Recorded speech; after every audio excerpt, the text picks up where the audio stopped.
A ver, Rafael Martínez de la Borbolla, La sombra del caudillo de Martín Luis Guzmán. Así es, Memo, es un clásico de todos los tiempos, tanto la película como el libro. Y es un libro que desde que nace va a estar como que perseguido porque la censura de aquellos tiempos era tremenda y sin embargo logra salir. Pero me gustaría platicarles un poquito del retrato de quién es Martín Luis Guzmán, porque su vida es algo maravilloso realmente de aventura. Él nace en Chihuahua en 1887, su papá es instructor del colegio militar y él es un hombre de letras desde que nace, pero sin embargo por la misma, por seguir a su papá, también se inclina un poco por la carrera de las armas, estalla la revolución y en 1913, él siendo del norte, se une a la División del Norte con Pancho Villa y con Felipe Ángeles, a los cuales va a retratar después en un libro a la perfección, ¿no? Él se da cuenta que lo suyo también no es lo militar, no son los balazos, lo suyo es más lo intelectual, y él se dedica a conocer a los grandes personajes de la época. Él va a escribir cada vez que cae en desgracia política, porque él es diputado, él tiene varios puestos en la administración, y mientras él tiene puesto no escribe. En el momento en que en su vida va a haber muchos destierros o se va a quedar sin trabajo, en esos momentos él va a empezar a escribir y escribe en 1915 un libro que se llama La querella de México, que es el primer retrato de que por qué los mexicanos somos tan acomplejados y tenemos tantas frustraciones, ¿no? Es un poquito el antecedente de lo que sería Ulises Criollo de Vasconcelos y lo que sería El laberinto de la soledad, y él apunta y escribe que es porque no hemos podido aceptar nuestro mestizaje. Él es muy amigo de Adolfo de la Huerta, del presidente Adolfo de la Huerta, y cuando llegan los sonorenses al poder, se intenta hacer un golpe de estado de Adolfo de la Huerta contra Obregón, y un amigo de él, que era secretario de Hacienda, Pani, le dice, ya, Martín, ya te cacharon, vete porque estos te van a matar y tienes para irte 24 horas. Él tenía un periódico, rapidísimamente se le ocurre vendérselo al mismo estado, fíjate, para tener dinero. Él piensa que se va a tener que ir por un par de años nada más, se va a tener que ir de 1924 a 1936, agarra a la familia, lo logra vender en un tiempo récord, se sube a un tren y se está yendo para Estados Unidos, al exilio. Y cuando llegan a la frontera, se sube uno de los del tren y dice, oiga, lo está esperando el coronel Hurtado. Pues en esa época, si te estaba buscando el coronel Hurtado, era que te iban a pasar por las armas. Él no quiere bajarse, pero está con la familia, dice, o se baja o bajamos a todos, se baja, y para su suerte, lo que son las coincidencias, lo que es el destino, un teniente que estaba ahí, lo había conocido en su época de revolucionario, y pues le dice aguas porque lo quieren fusilar.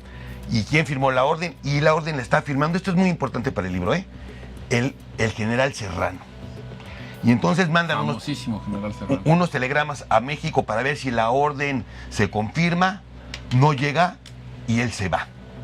Y entonces, años después, cuando él está en Madrid, porque él se va a España, le llega la noticia de que en 1927 habían asesinado a un general Serrano, al mismo que había dictado su sentencia de muerte, de fusilamiento, porque había intentado hacer un levantamiento militar contra Obregón y contra Calles. Y en ese momento a él le surge La sombra del caudillo. Y La sombra del caudillo es un retrato de lo que era la política posrevolucionaria de México, con el caudillo que en este caso va a ser Álvaro Obregón, y lo que es la sucesión presidencial. Y se puede decir que es una novela que él va a escribir en clave, es una combinación de la vida privada y pública de los hombres del poder, y desde el principio lo interesante es que sabemos cómo están pensando todos y cómo es la traición, la conspiración y la mentira lo que está rodeando a la política mexicana de ese entonces. La sombra del caudillo está inscrita como la primera novela política mexicana dentro del ámbito de la novela del dictador absoluto en la historia mexicana. Y es una narrativa de dos personajes.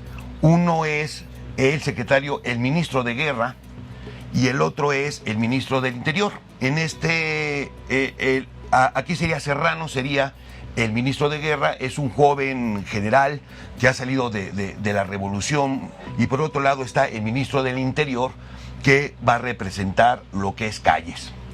Y va a llegar la hora de la sucesión presidencial y se empiezan a formar grupos, se empiezan a formar aliados, y ahí empezamos a ver cómo un grupo de amigos o de personas que creen que el bueno va a ser Ignacio Aguirre, que es el ministro de Guerra, acuden a él y le dicen: eres tú el bueno porque tú eres el joven, eres el pupilo de la revolución, y esos mismos van con el otro candidato, que es Hilario Jiménez, para decirle lo mismo, de un lugar van al otro. Y al final él se da cuenta que tiene que ir con el caudillo para ver si el caudillo acepta que él sea el candidato. Llega con el caudillo a Chapultepec y el caudillo le dice: ¿a qué vienes? Hay muchos movimientos que están apoyando tu candidatura. Y le dice él: es que yo no quiero ser el candidato. ¿Por qué no quiere ser el candidato? Le contesta el caudillo: porque usted está apoyando a Hilario Jiménez. ¿Y quién te dice a ti que estoy apoyando a Hilario Jiménez? La cosa es que no se puede echar para atrás, pero él se da cuenta que ya se metió en un problema, porque el caudillo está pensando que él se va a levantar en armas, porque el caudillo piensa como él pensaría. Entonces le dicen sus allegados: pues mira, tienes que ir a hablar con el otro candidato, con Hilario Jiménez, para decirle que tú no quieres ser. Y va con Hilario Jiménez tampoco le cree, porque dice: pues tú tienes muchos seguidores. Al final lo que va a pasar es que es como una crónica de una muerte anunciada, y aunque él no quiere ser el candidato, lo obligan a ser el candidato, y de pronto pues se da cuenta de que el caudillo ya lo tienen entre mira, y por una traición se va a Toluca, y en Toluca los entregan y los asesinan. Lo más interesante aquí es la película que estamos viendo, que es de 1960, la hace Julio Bracho, y fue una película muy bien vista por el presidente Adolfo López Mateos. Pero el día de su exhibición van los generales, y los generales no la habían leído, aunque participaron en la película, porque ahí salen que se le da la gracia al ejército mexicano, y cuando se ven cómo quedan, esa película se tiene que cancelar, y volvió a verse hasta 1990. Se la recomiendo muchísimo, es una maravilla, es una película de culto, efectivamente. Muy bien, Rafita. Excelente, como siempre, tu descripción tanto del autor como de la obra, y en este caso de la película, muy, muy recomendable. Vamos a un corte, no tardamos nada y volvemos a Zona Pública.